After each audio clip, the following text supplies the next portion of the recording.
I'm just fiddling around in here today, just trying some different configurations. You can see we got some crazy waveforms there. Pretty dang good production. 70 volts on the cell, less than an amp on a single 6X cell, especially the 7-inch tubes. Pretty cool, I'll take that. 4.3 amps, that is completely manageable. I'm not sure about this waveform, but we do have equal opposite polarity, but not positive polarity. It's actually more like 0 volts and negative polarity. But it seems to be working, so we're just going to go with that for right now. I think we can pipe all those bubbles up through the next additional cavity. We should get some pretty interesting results. I'll have probably like these two, I guess we can call them probes up here.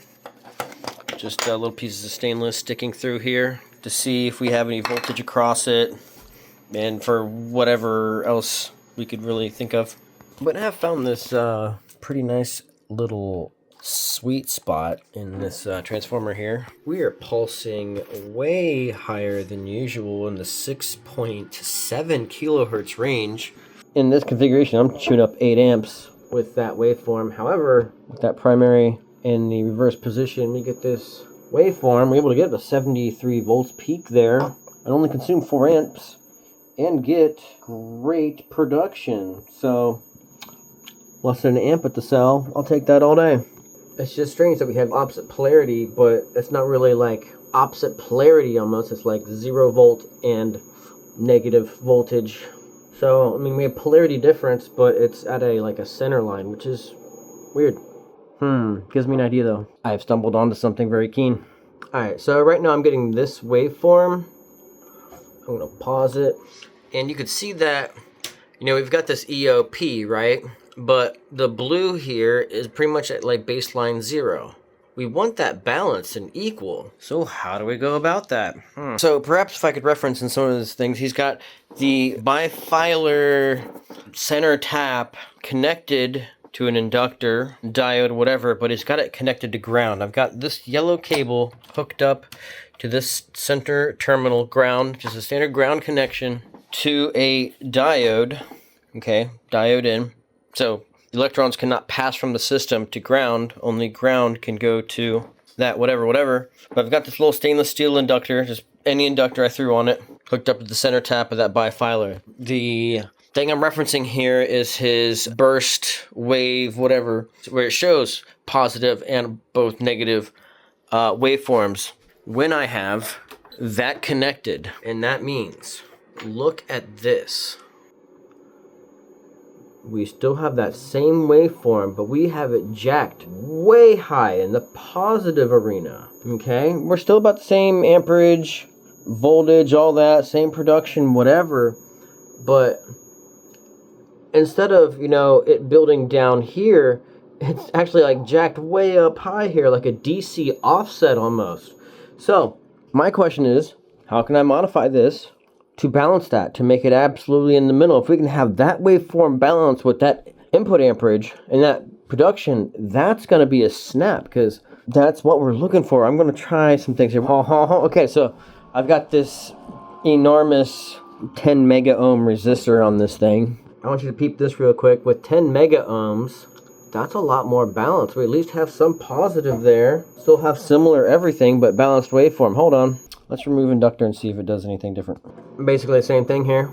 Almost equal opposite. Looks like great production happening there at the cell.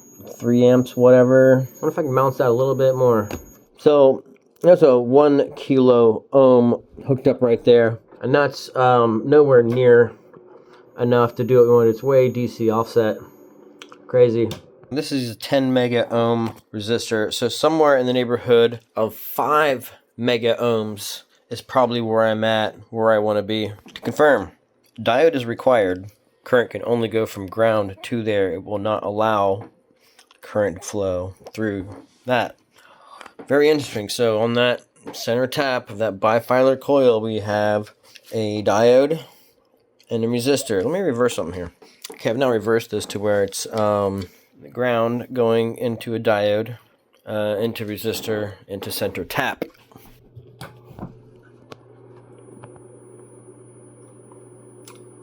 We are up to 85% duty cycle at 9.7 kilohertz.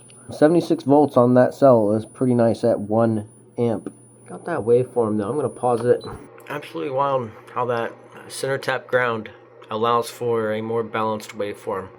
Cool little finding today. Amazing what you can find just by testing new things, you know? Trying hasn't been tried yet. This is Stan's Revenge.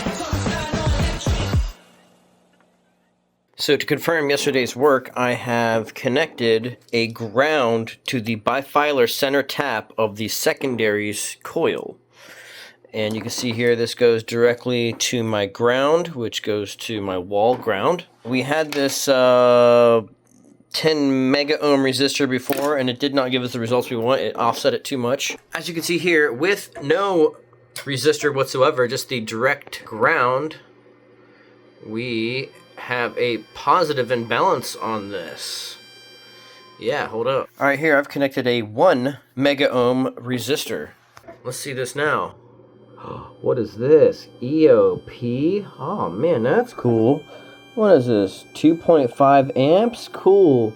60 volts at the cell? Sweet. Production? Awesome.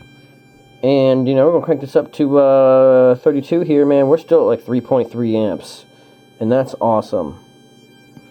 Nice balanced waveform. Alright, we replaced the 1 mega ohm resistor with a 470 kilo ohm resistor. Let's see how it balances now.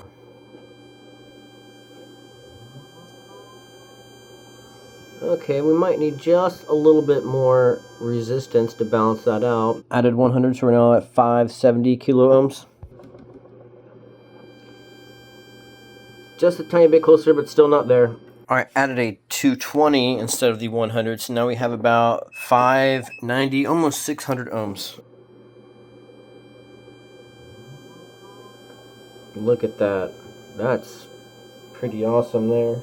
A beautiful EOP signal and production at 3.3 amps. I'm more than happy with that. We're just a little bit lower on amperage too. We're down to 800 milliamps, and I'm cool with that. What an exciting find. Much more to come, guys. This is Stan's Revenge.